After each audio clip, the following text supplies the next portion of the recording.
l'attacco del 9 di gennaio, uno dei due teatri di quella tragedia che la Francia ha vissuto all'inizio dell'anno. Siamo voluti venire qui perché questo è anche il primo voto, il primo test elettorale dopo quanto accaduto, dopo gli attacchi a Charlie Hebdo al supermercato Kasher, e siamo voluti venire con un ospite, Franck Serfati, che è il parente, è il genero di uno degli ostaggi del supermercato Kasher. Vogliamo subito chiedergli come ha vissuto quella giornata. Pensate che i familiari delle vittime non erano distanti da questo luogo come i giornalisti, ma si trovano proprio qui di fronte, anche nei momenti cruciali dell'assalto, nel momento in cui c'è stato il blitz delle forze dell'ordine.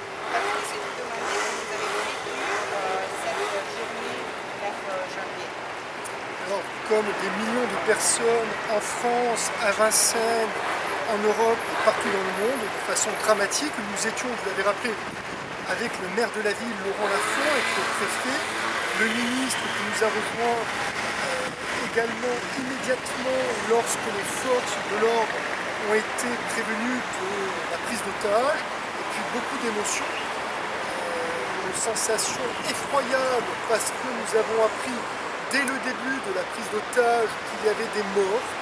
On ne savait pas combien de morts précisément, mais une angoisse totale à partir de 13h40. Et vous savez, puisque toutes les chaînes du monde ont relayé l'information, un périmètre de sécurité immédiat et une terreur immédiate à partir de 13h45 dès le début de la prise d'otage.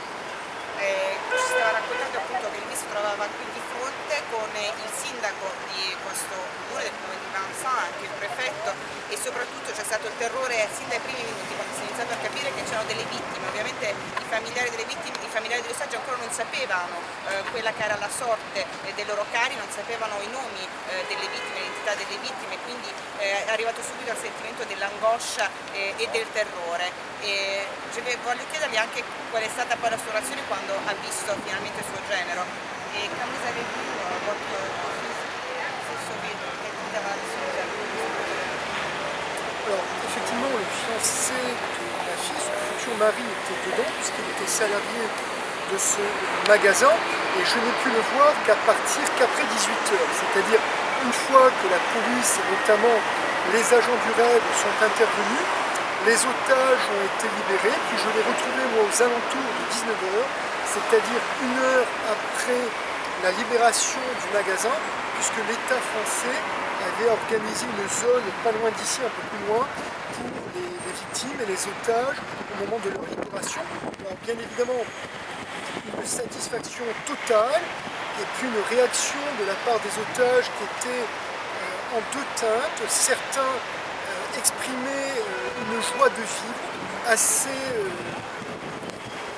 exorbitante, exubérante, beaucoup d'expressions ostentatoires, et puis d'autres étaient totalement repliés sur eux-mêmes. Et Samuel, le fiancé de ma fille, dès le départ était terrorisé, puis en pleurs et très ému.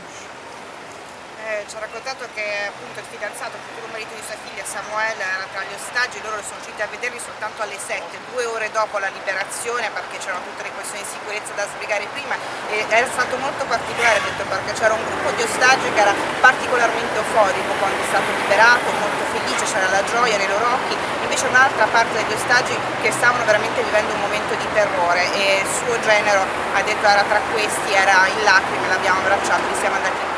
Un'ultima domanda, visto la giornata di oggi, ovviamente se pensa che quanto accaduto a inizio gennaio sta contribuendo a far avanzare così tanto nei sondaggi del Front National. Est-ce que vous pensez, quand on a fait ça, ce qui s'est passé ici au début de janvier, il a contribué à faire augmenter dans les sondages les processus par rapport au Front National? Alors, peut-être pas de façon aussi fondamentale qu'on le dit, parce que vous savez, en France et d'ailleurs partout dans l'Europe, certains partis d'extrême droite sont en hausse continue. Marine Le Pen, qui est dirigeante du Front National en France, qui est l'héritière de son père, a un score qui est très important depuis maintenant 2 ans, depuis qu'elle est arrivée à la tête du parti. Et effectivement, ce phénomène d'insécurité en France et en Europe, de toute façon, mais plus particulièrement en France, a contribué, mais les événements de janvier ne sont peut-être pas le fait le plus symptomatique de la poussée du Front National. Il y a des questions qui remontent à plusieurs années, des problématiques qui sont prises en compte par le Front National et les parti d'extrême droite. Alors, permettez-moi peut-être de rappeler en quelques secondes que Marine Le Pen, à la tête de l'extrême droite, pose peut-être certaines bonnes questions. En tout cas, ce n'est pas un parti de gouvernement et ce n'est pas un parti qui sera appelé et amené à apporter les bonnes réponses aux problèmes qui se posent en France et en Europe. Dice che probabilmente in parte ha contribuito, ma non è quella la ragione, perché vediamo la crescita del Front Nazionale anche da prima, ma che comunque sia, secondo ovviamente il signore, non è il Front Nazionale la risposta a quelli che sono i problemi della Francia in questo momento, e molto presto i cittadini francesi se ne renderanno conto. Per il momento è tutto, a voi studio.